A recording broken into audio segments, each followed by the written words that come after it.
incredible story about Jesus is he sets free one who is possessed, someone who has been claimed and under, if you will, the spell of the unholy. And we'll talk a little bit about what that means and maybe even why that happens, but most importantly about how he was set free and his broken chains from what held him. So, our lesson. Jesus and his disciples arrived at the country of the Gerasenes, which is opposite Galilee. As he stepped out onto the land, a man who had demons met him. And for a long time, this man wore no clothes, and he did not live in a house, but lived among the tombs. When he saw Jesus, he fell down before him and shouted at the top of his voice, "What have you to do with me, Jesus, Son of the Most High God? I beg you, don't torment me." For Jesus had commanded the unclean spirits to come out of this man. For many times they had seized him, and he was kept under guard and bound with chains and shackles. But he would break the bonds and be driven by demons into the wilds. And Jesus asked him, "What is your name?" He said, "Legion," for many demons had entered him. And they begged Jesus not to order them to go back into the abyss. Now there on the hillside were a large herd of swine. They were eating, and the demons begged Jesus to let them enter the swine. So he gave them permission. And the demons came out of the man and entered into the swine, and the herd rushed down the steep bank and into the lake and were drowned. When the swineherds saw what had happened, they ran off and told it in the city and in the country. And then the people came out to see what had happened. And when they came to Jesus, they found the man from whom the demons had gone, sitting at the feet of Jesus, clothed and in his right mind. And they were afraid. Those who had seen it told them how the one who had been possessed by demons had been healed. Then all the people of the surrounding country of the Gerasenes asked Jesus to leave, for they were seized with great fear. So Jesus got in the boat and returned. The man from whom the demons had gone begged that he might go with Jesus. But Jesus sent him away, saying, "Return to your home and declare how much God has done for you." So he went away, proclaiming throughout the city how much Jesus had done for him. The gospel of our Lord. Praise to you, O Christ. So we hear this story, this crazy sort of story of this man possessed. Now, I'm just curious, when you hear this kind of story of possession, what do you think of? What's some things that go through your mind as you hear this demon story? Was he really just a mentally ill person that would be considered a homeless person today?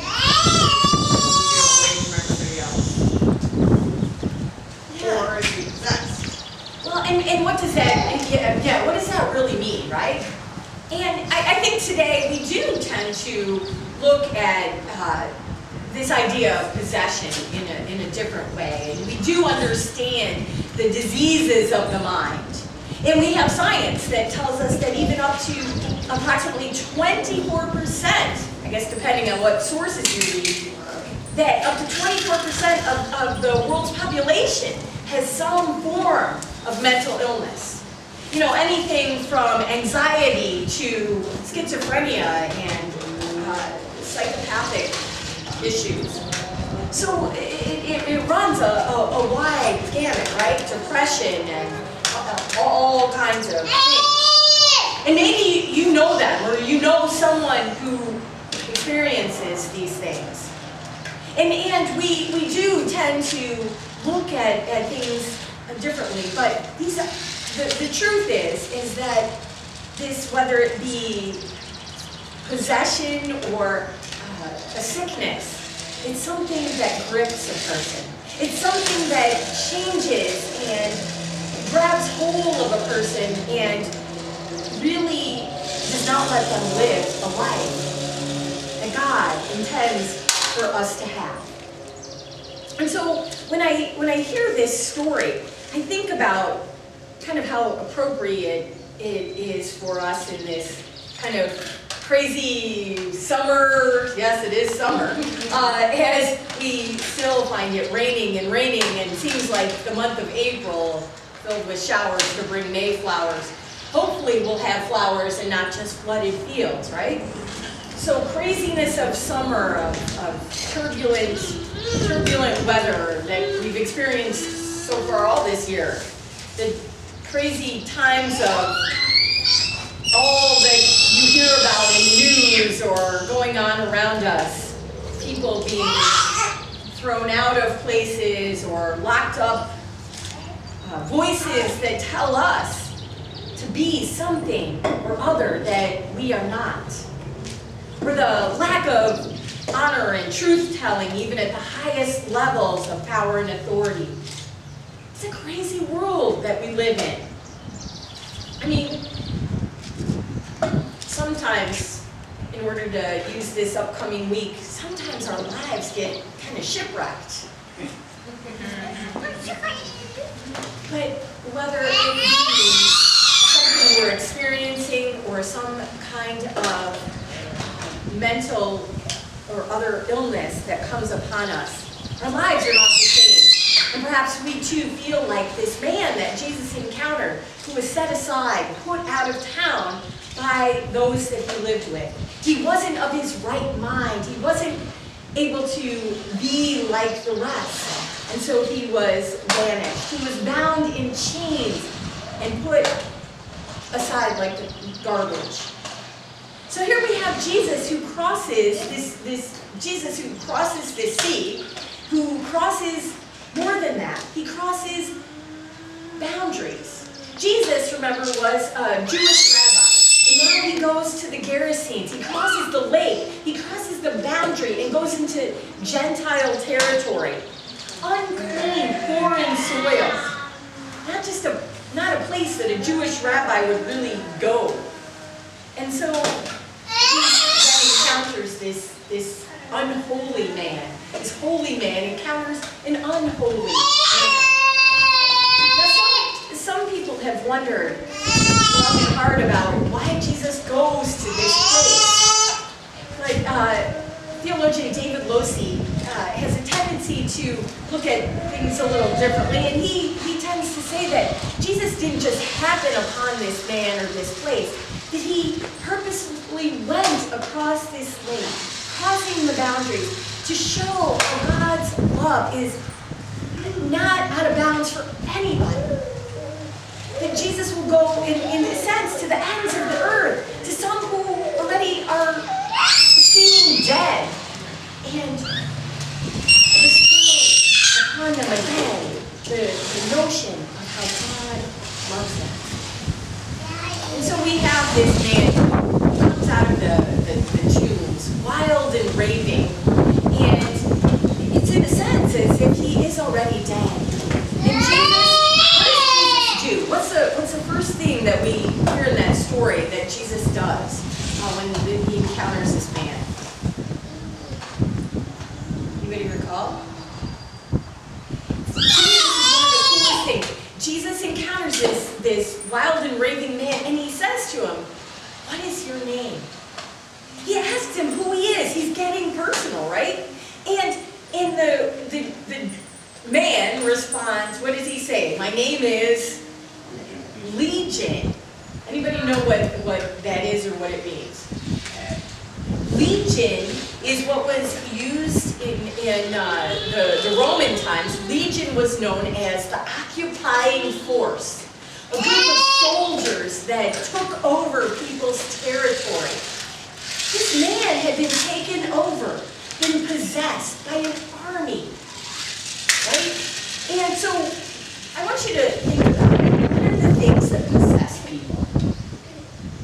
That take us over, that ruin lives, that kick us out of where we have been or known as home or feel we belong.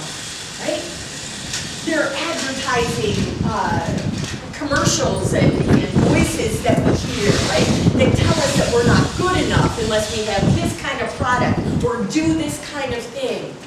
There are relentless voices of the media, fake or otherwise, that tell us that we're not hearing things correctly, that we're not seeing things correctly, that our hearts can't tell us what truth is anymore. That it's okay to let people be hurt and left to rot. It's okay to ignore the least of these. It's voices that might even come from within us that tell us that we don't belong, that we're not good enough, that we're not worthy. All of these things possess us. And Jesus comes to us still. Just like he came to that man across the lake, the Gerasenes, in the uncharted, unclean territory. Jesus will cross any boundary to get to us. The ones he loves, the ones he calls brothers and sisters, children of God. Jesus wants us to know how much he loves us. Jesus wants to grab all of us in his arms like children running to him, to be scooped up and collected and held tightly. And Jesus wants to hold us in his arms and embrace us and heal us and break our chains. He is a chain breaker. He is a pain taker. He is one to set us free. Jesus, in this story, brings the good news that we are not alone in the struggles that we face. We are not alone in the fears and anxiety that the world throws at us. That he is there with us to help us make it through the day and get rid of the demons that we face. The demons that scare us. Jesus wants to give us the power to name and confront and cast out the demons that control us. And he speaks the words that each of us need to hear. The words of healing. Those that we first receive in our baptisms. The words that come from God that say, "You are my child. And with you, I am well pleased. And I go with you wherever you go. And I love you, and you are worthy of that love and respect, and you have the power to change the world." Now, another cool thing about this story, if you notice, is those demons. They knew that they were facing a force that they couldn't reckon with. They knew that their life would be changed. And what do? They say, "We don't want you, Jesus, to control us. Send us into those pigs." Another unclean spirit or animal, according to the Jews, right? And those pigs, not being fools by any means, what do? They run off the steep embankment and essentially kill themselves in order to not be possessed by those demons. Well, our lives won't be the same when Jesus is walking with us. When we let him claim our lives, we won't be the same, because either our hatred of Jesus will grow and we will kick him out of our lives like the townspeople who were so afraid did, or we will draw closer to him in faith. That demon-possessed man had received a new identity when Jesus answered his problems. The demon-possessed man sat at the feet of Jesus, which meant he was now under Jesus' authority. And he chose to act responsibly. That man became free when he submitted to Jesus' authority. And we have the opportunity to do the same. To embrace the love of Jesus, the love that he has for each of us. And remember that love that God has for us by sending his son in the first place to die for us in our sins. We are loved by the sheer grace of God, no matter who we are, what demons we have been haunted by, and that there is no place on earth that is God forsaken. And moreover, and importantly, there is no person that is God forsaken. The man once possessed is now set free, and we, too, have the opportunity to claim that we are set free. And once we have taken that in our hearts and lives, we too, like that man, are called and sent out to go and share all that Jesus has done for us. There are no conditions to be met to receive God's love. We don't need to be wealthy or poor. We don't have to be one ethnic group or the other. We don't have to have believed our whole life or have come to faith only recently or have really any faith at all. Jesus seeks us out. And Jesus lays claim upon our lives. That still small voice of God declares that we are loved, chosen, accepted in spite of our personal demons. And Jesus died for us so that we would understand how much we are loved.